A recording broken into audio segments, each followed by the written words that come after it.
Did she fight to resist the forbidden knowledge pollution in such terrible conditions, all the way up to her last breath? She even used her last remnant of lucid consciousness to leave a clue for us to follow. Yes, her words were distorted by forbidden knowledge, so that's all we could hear. But now, we have a chance to find the answer to this mystery. We can cross the polluted consciousness until we found the right path to meet with our lucid consciousness. And then, we'll let Greater Lord Rukkhadevata tell us the truth in person. Each of us need to be mindful of the state of our own consciousness while we are here. Even with the Gnosis' protection, we must always keep a clear mind. Otherwise, we could go mad at any moment. That's so scary. Don't worry, it should be easy enough for you to keep that mind of yours clear, Paimon. Let's go.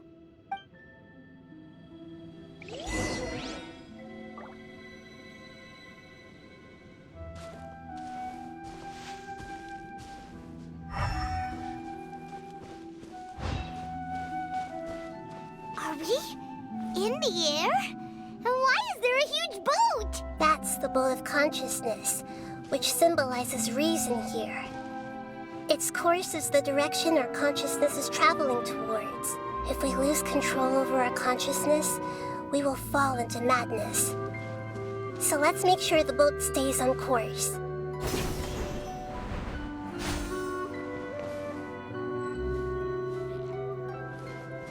Wow, what are these? The monsters seem to have been affected by them.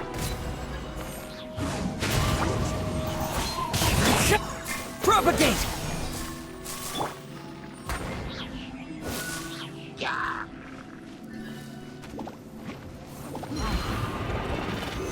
Stabilize! Into the wind!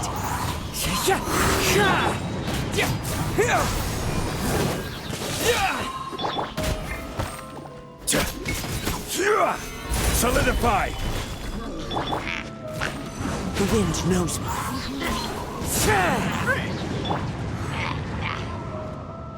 Order guide you.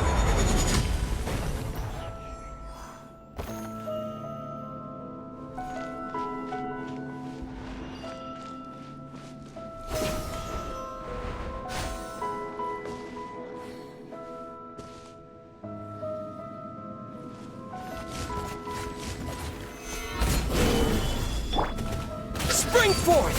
Propagate! Eat this! Boba, get them! Fallen leaves, adorn my night! One with nature. Stabilize! Look!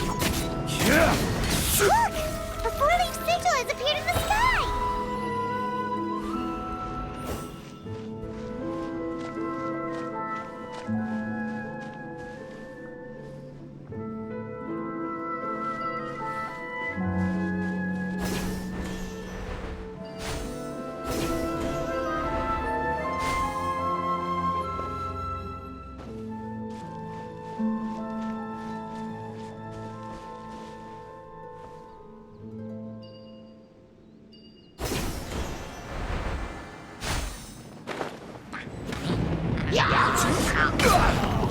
Solidify!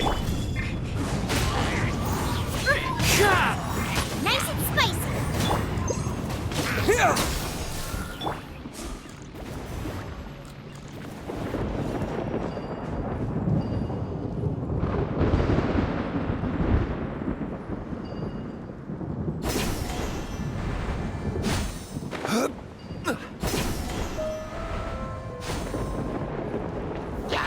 Stabilize!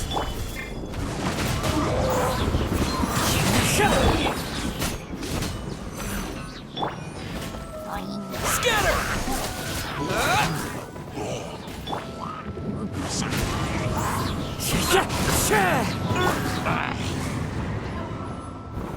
Solidify! Germinate! Boba, get them! Into the wind! I will have order!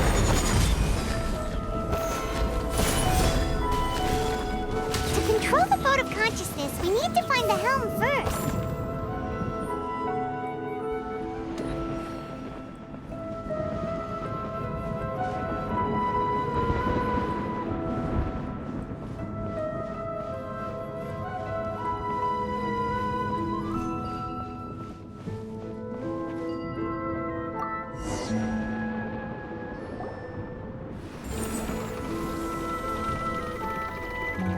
We changed direction. Are we still going the right way, Nahida? Mm-hmm. Judging from the current route, the boat of consciousness will soon take us out of here.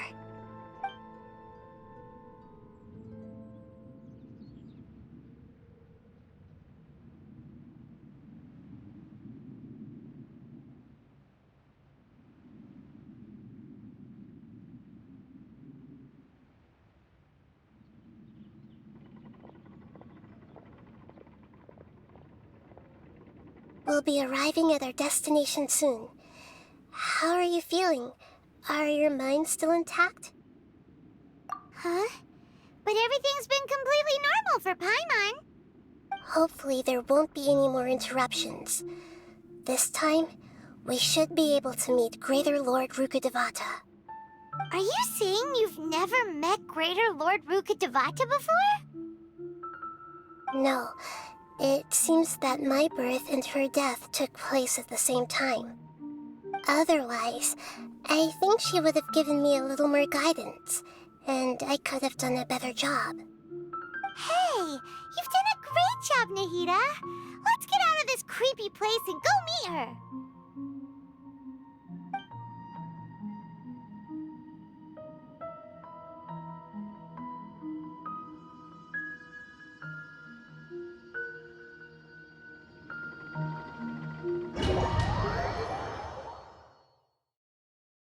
So, is this the place you were talking about? The base of Irminsul?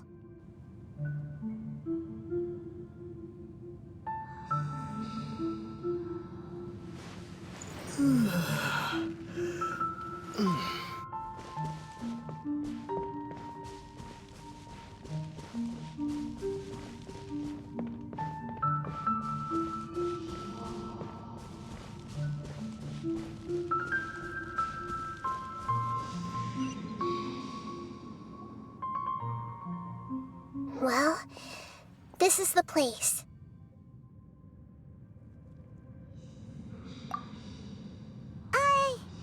We're here to find Greater Lord Rukkhadevata, right? But the one standing over there is... Is that me? She looks exactly like me. Are you Greater Lord Rukkhadevata? Yes, that's me. Are you surprised by my appearance? Irminsul and the surrounding lands have been reproduced here as they were years ago. But this is just a realm of consciousness. We are manifestations of the same nature, hence why we would appear exactly the same. We're of the same nature. Why? Because you are me, and I am you.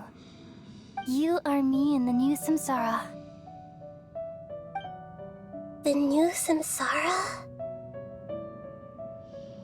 As Greater Lord Rukkhadevata, I'm the avatar of Irminsul, and you are the purest branch snapped from Irminsul. Imagine it this way. Even if a tree dies, its branches will eventually take root and grow, continuing the tree's life in another form. I'm merely the remaining consciousness of Greater Lord Rukkhadevata. The real me has presumably died a long time ago.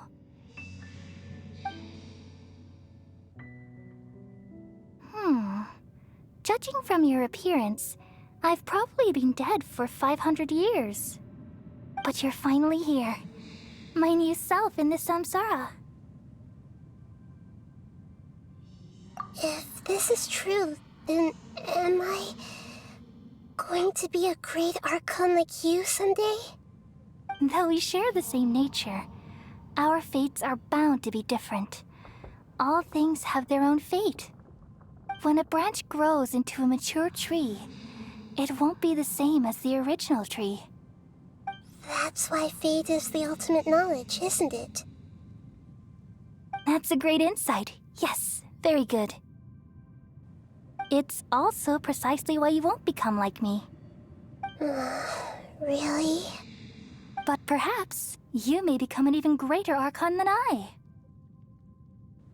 I already see a determination in you that I didn't possess in my time, and the future that it leads you to will be yours alone. Along with the blessings from your past experiences. Don't worry. The growth of wisdom is like that of a plant. You only need to wait quietly for the flower to bloom. Come to think of it, the sages never had the faintest inkling of the meaning of wisdom. Thank you. Nothing makes me happier than discovering that the Archon I always admired was in fact myself in another fate. It's so nice to speak with you, Greater Lord Rukkhadevata. I've always wanted to meet you. The feeling is mutual. From the moment I snapped the branch off Irminsul and created you, I've also looked forward to talking with you. Could you tell me why you wanted to create me? And what exactly happened when you died? Ah, I see. You're here seeking answers, right?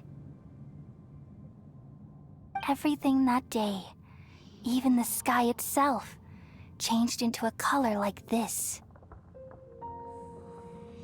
At that time, the seven were all summoned to the nation of Conria. Except for me.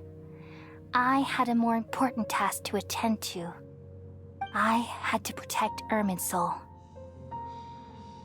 The disaster occurred together with the pollution of forbidden knowledge. At that very moment, with my consciousness connected to Irminsul, I sensed something was wrong.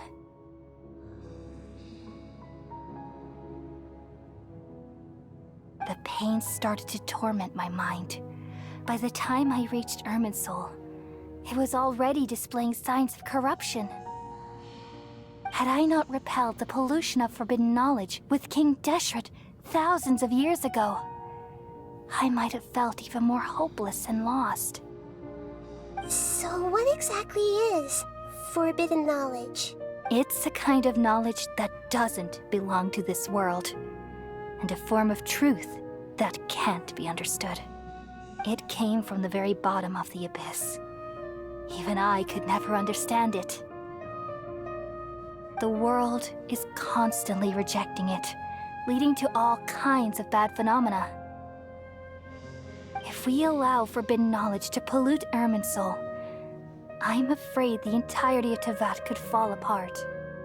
So, there's knowledge that even the God of Wisdom can't understand?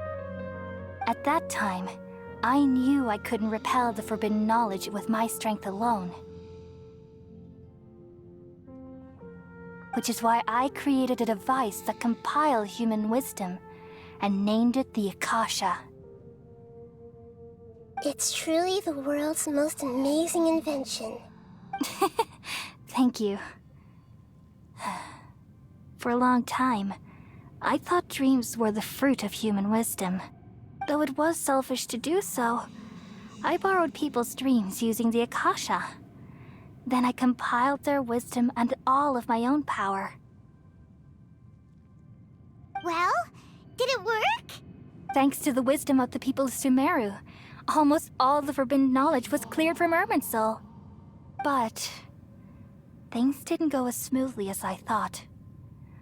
I had a terrible headache, which gave me an uneasy feeling.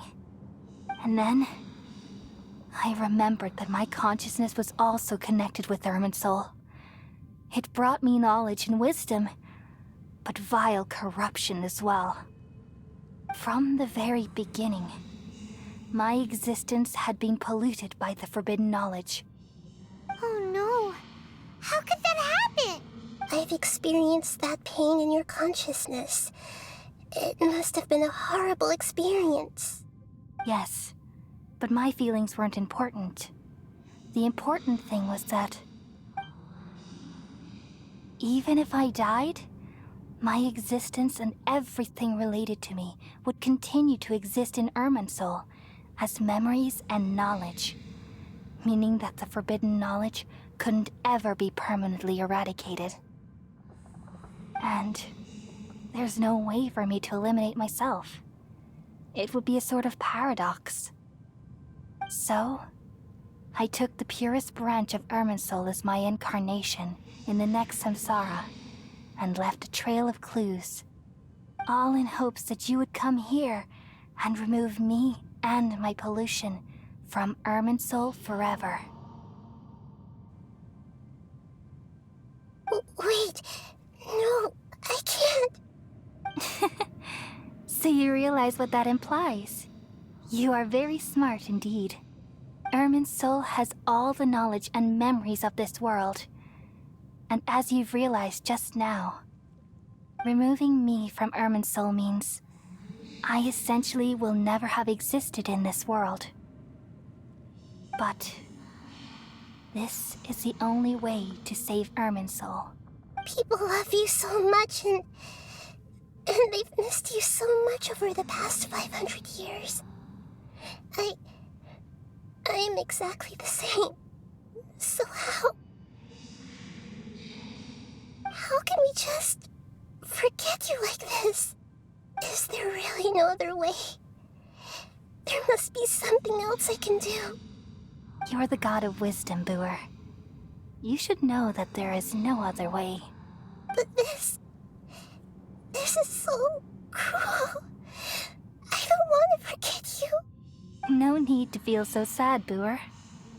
As someone who delights in wisdom, you should feel joy at finally finding the answer.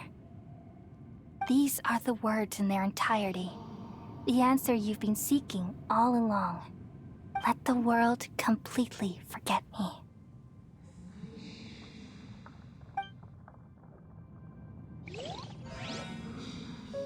We all nestle under the great tree of wisdom, peering out to perceive the world. From the earth and from the rain, we perceive its wonders, until we become a white bird to perch atop a branch, and finally snap off the most important leaf. Once upon a time, I alone dreamed in this world. In my dreams, everybody would also dream after they fell asleep. Wild and wonderful thoughts would emerge from their minds. Some tumbled to the ground, and others floated to the sky, connecting all things in the world into one dazzling net. Among a plethora of worlds were numerous smaller worlds, all of fate, finding within the tapestry their brilliant glow.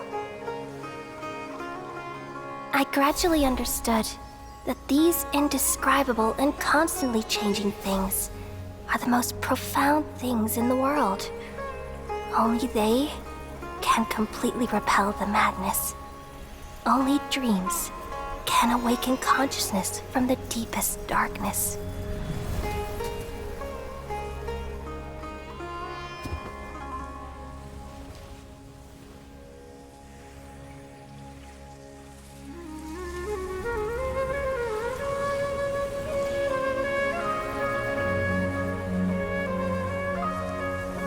I'm the one who posed this question, yet also the one who sought a solution. Saving the world with the dreams of the people used to be my answer. And now, you've also found your own answer, and I shall return all the dreams to the people.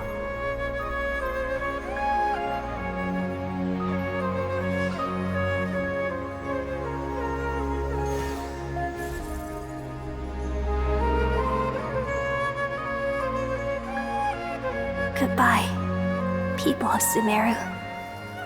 May you be blessed tonight with the sweetest of dreams.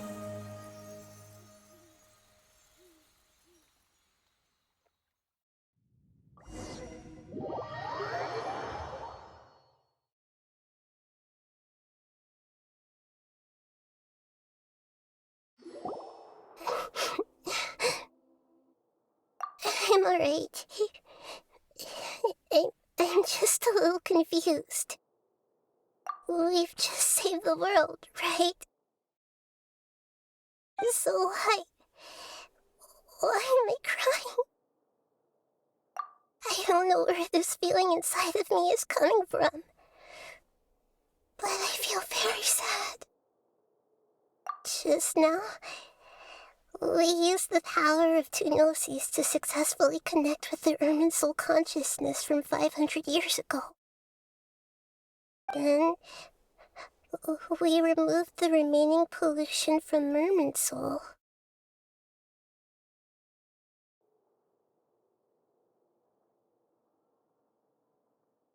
Yeah, what's wrong? Weren't you there just now?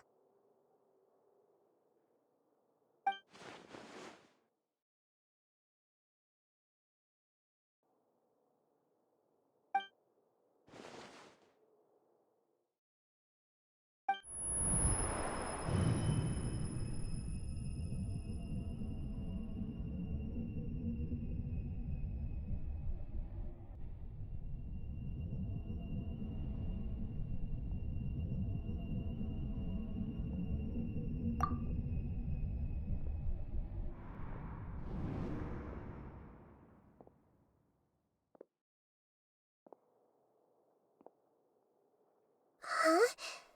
That sound. Traveler! Paimon! I've been waiting here far too long. But finally I have the chance to be alone with you. All the precious time I wasted has finally paid off. The doctor! What have you done? Just a type of sound wave that can quickly put defenseless people into a dream. As I expected, it doesn't have any effect on gods. This is the only thing of interest I found among the sage's research. I thought I'd take it for a little spin. Don't worry. I know you would never forgive me if I actually killed them. I'm here to negotiate with you.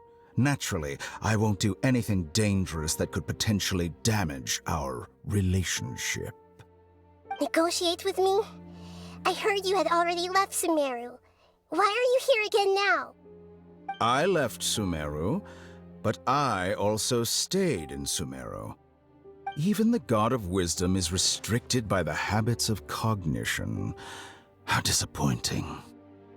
You mean there are many different versions of you in this world? An astute guess. Even the same individual will have different cognitions at different ages. A long time ago, I made a major decision in hopes of preserving all my perspectives of how I observe the world. Observation is the first step of any experiment, but observing the current world doesn't satisfy me. It lacks an important dimension, that of time. So I saved segments of all my ages and made them into independent individuals. That's all there is to it. Indulge me. How does the God of Wisdom find my method of seeking knowledge? It's an insult to the very concept of life. Life inherently has many rules and restrictions, each with its own significance and reason to exist. They can't be broken on a whim. Good. Amazing, even. Indeed, it's difficult for humans to make peace with themselves, not to mention oneself from a different period. Since you were in the academia, why wait until now to show up? You could very well have stopped us and helped that fake god. Simple. Let me ask you this. Would any staff member ever help the subject in the middle of an experiment? It was my experiment. So why should I interfere with the results? The academia saw the plan to create a god as their ultimate goal, yet you only saw it as an ordinary experiment. You really are crazy. If the experiment succeeded, you would have had a new god on your hands. How would you have faced your own god then? Would you still take the same stance? would you still hold the same view of yourself? I'm first and foremost a scholar. These results should be left to the judgment of the hypothetical me confronted with that outcome. But you're right. And that's exactly why I'm disappointed with the conclusion of this experiment. As an individual, you don't have any sense of belonging. You seem to have even fewer convictions than a typical scholar. Oh no, I certainly have my own convictions. They just don't fit your standards, that's all. All right, that's enough conversation for today. The experiment is over, and it's time to tidy up the equipment and reclaim any useful materials. For example, the Gnosis. Lesser Lord Kusanali, you're an intelligent Archon. I'm sure you understand the disparity in our combat abilities at this time. Besides, you have no way to use that Electro-Gnosis in battle. Didn't you say you were here to negotiate with me? Somehow, it's starting to seem like you intend to take it by force now. I'm merely stating a fact. After all, I'm also a scholar. Naturally, I hope to show proper respect and dignity to the God of Wisdom. Your hypocrisy is built on absolute confidence. I understand your scheme, but... what if I were to destroy the Gnosis now and awaken the heavenly principles? Awaken the heavenly principles? Do you think that's really possible? The heavenly principles have been silent for many years, but the Gnosis are symbols of their control over Teyvat and all the laws. Will the destruction of a Gnosis attract the attention of the heavenly principles? And if so, how do the Fatui plan to deal with the consequences? Do you dare to gamble such a possibility with me? Gamble? How surprising. I thought you would show evidence or use rigorous reasoning to prove your point. The word gamble is the last thing I expected to hear from the God of Wisdom. But this is a clever move. You must have seen through me when I first captured your consciousness. As a scholar, I respect all possibilities. This has always been my principle and is an essential trait as an experimenter. Indeed, I can't ignore this possibility. So tell me then, what are your conditions? This foreign Gnosis will only lead to disaster if it stays in Sumeru. But this Electro-Gnosis is the prize I obtained after defeating one of your fellow Harbingers. Now, as the one who initiated this cascade of events, shouldn't you pay the corresponding price? Price? Interesting. What price would you have me pay? How about erasing all your other segments? So this is how you wish to restrict me, the most threatening opponent of the Nation of Wisdom. What you request of me is like plucking out the eyes I have placed in the dimension of time. Segments are extraordinarily difficult to make. They require extremely rare resources and enormous amounts of time and effort, requiring me to destroy them all here and now. Bravo. A suitably wise decision on your part.